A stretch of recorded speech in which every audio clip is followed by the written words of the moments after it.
I'm not taking one early. I'd probably take a safety in the later rounds. That's what I was saying. How I have kind of my draft set out is I want to get the best player available at that first pick, the second pick, the best player available from the opposite. We need help from linebacking core, defensive end. I think those are priorities. I could double up on linebacker, but maybe, and we probably need to get a receiver in the 4th or 5th round, something like that. And if we get more picks, maybe get a safety, throw it in there. But I'm not taking one with the first pick, anything like that.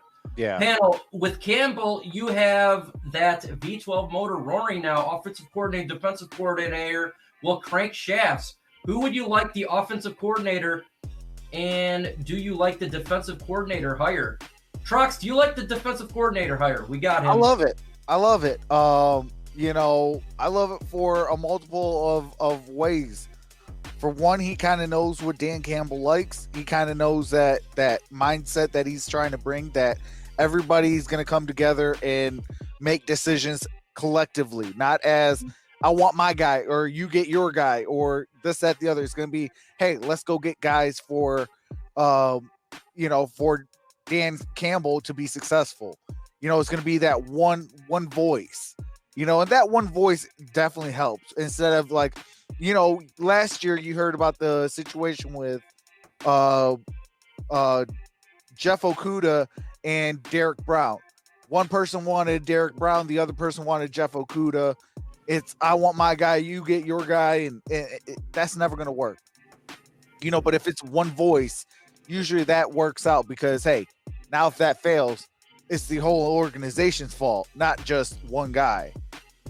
I'm a little nervous on the hires of right now. It's official with the defensive coordinator just because he's never been a coordinator. I like the idea. I like him as a coach, but I'm just a little bit nervous about the play calling. But I'm going to be nervous about anybody that's never done it before. I will say this though, real quick.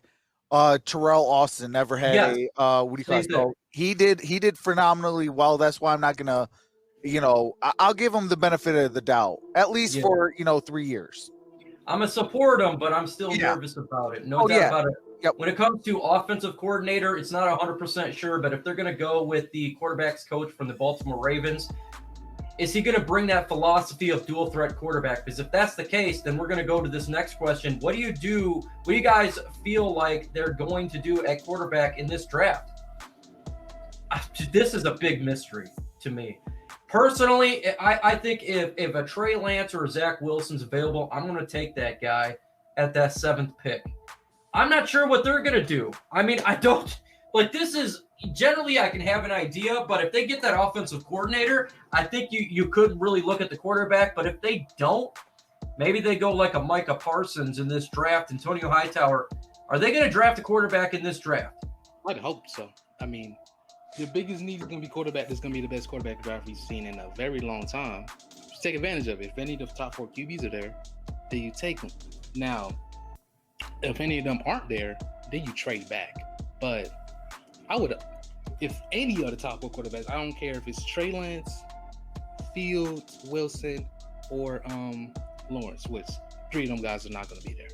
If you can trade up, maybe trade up. I doubt you would have to give up a lot to trade up, though. But if any of the top 4 QBs are there, you should take them over any position, no matter if Sewell's there, no matter if Waddle is there, no matter if Devonta Smith is there, and definitely no matter if Parsons is there. You take the quarterback. Denlo Live, I'm going to throw this to Dern. He said he's the biggest Lions fan. He says, hey guys, if Golladay and Marv leave, I believe we need to take a receiver with this 7th pick. If Stafford doesn't come back, maybe Trey Lance. What are your guys' thoughts? Well, the draft is complicated, and also it depends on who goes where.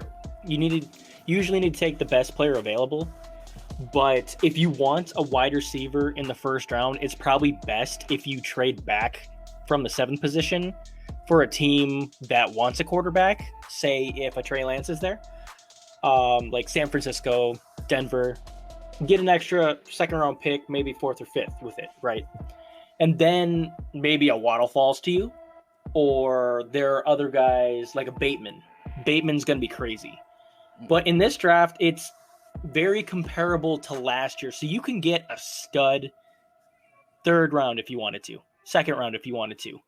There are guys like Amon-Ra St. Brown that I'm a huge fan of that is probably going to go in the second or third round that you're going to get amazing production from. And you can always find receivers too in a draft, folks. 142 in the chat. Let's get those likes up. I have no idea what we're at, but let's get them up, man. And let's show Chat Sports, the partners, that this channel in the One Pride Nation is here, and we're here to stay. Sign for Allen Robinson. Go all in on defense in the draft. Allen Robinson, man, what a great receiver he is for the Chicago Bears. Yeah. Travis Troxel, would you sign Allen Robinson, say Golladay walks? If Golladay walks, yes, I would. He is actually from here. He was born in Detroit, went to high school at, St. Mary's Prep. So, I mean, I could see the clear mutual agreement on that. You know, maybe he wants to play for his home team. Maybe he doesn't. You know, that's something that they're going to have to work on a contract on. But I see we got a $5 super chat. Shout out Frog Crop. He says, I think these changes happening is something that we've been waiting for. This don't feel the same, old Lions. One Pride feeling excited. It doesn't feel like the same Lions. And I know that sounds crazy, but this was when we look at what Sheila did, okay? Yes, she hired these clowns back. First off, huge shout out to you. She hired the Quintricia clowns. She did what she said. She fired them. Yep. Unlike what a lot of people thought, they said, no way, they're not going to fire till the end of the season. A lot of people really, really thought that was going to take place. I didn't think they would. I thought she would fire. Then they did. They hired the great Chris Spielman, brings him along to help out. That's a huge deal. Turn around, does an extensive search for GM. I mean, they interviewed everybody. They get the guy who they think is the guy, and then turn around and get a coach who really fits Detroit. That blue-collar mentality. That's not the same type of Lions would have done in the past. We look at Bob Quinn, 3 interviews. That was a travesty of hiring. They just went and hired his best friend, Pat Matricia. That's same old Lions. What took place here was a little bit different, in my opinion. Doesn't necessarily mean that the wins or losses are going to be different, but it does feel different. It was a different type of press conference. It was a different type of search. And I like this. Trox. Absolutely. Like, this was a super thorough head coach, general manager, like all across the board. Like, I mean, within 2 days or a day, they've already interviewed 8 people on, for coordinators, 4 on each end. Like, that's amazing to me. So it just feels way different than what it was with the, Quintricia era. I've got another super chat from Travis Doyley. Shout out to you. God bless. It says, what do you guys think of getting a player who brings energy to this team like retired Eagles safety Brian Dawkins, hype machine, coming out of the tunnel? Look, I think you talked to TA Noble Sports, and he loves the hype machines. He's talking about getting Ray Lewis in here doing his dance as a coach. He likes that hype. Look, I don't mind if you bring in players to help with the coaching as assistants, or if they want to get their feet wet and start learning the game. I mean, that's exactly what Dan Campbell did. That's how he started out. So I have no problem them bringing in guys with that type of experience. So if they want to do that as an assistant, no doubt about it. Bring these guys in if they want to learn, if they want to motivate. I love motivation. I love that. I love giving the speeches, and there's no problem with that. Dern, I know you got to go, but what do you got to say before you leave? It was great talking with you guys. It's always great to talk Lions with my guys here. Subscribe to all these gentlemen. They work hard for you guys. Give this a like so they're going against the legacy media. The best thing I am going to say before I leave is let Golladay walk. Okay? He's going to want way too much. I apologize, guys. I know he's a fan favorite, but that money can go elsewhere to help the whole team instead of a fan favorite player. Later. Adios, amigo. Hey, appreciate you coming in. All right. Offensive coordinator. Who do you like as offensive coordinator? I don't think it's going to be someone that I personally per se know. I kind of think it's actually going to be the quarterback's coach from the Baltimore Ravens. I have not looked at his scheme or exactly what he did. I actually got to go to the Cincinnati Bengals to really see, because just because what happened in Baltimore doesn't necessarily mean that's the type of stuff he's going to bring. So let me go and take my time once he's hired and look through the Cincinnati Bengals, see what they did. I know what they did with Marvin Jones Jr. and Mohamed Sanu was a little bit different than what we're seeing from the Baltimore Ravens, where they built a scheme around Lamar Jackson because that's just what they did. And I like individuals that can take the current roster and build it around there. So I think he's going to be the guy, but let me do research on him. Lions trade back in the draft. I'm always good for trade backs. If you feel you could still get a very good player and get additional draft picks, I'm all in for trading backwards. I felt like we should have traded back last year's draft from the 3 pick. Antonio Hightower, what do you feel about trading back?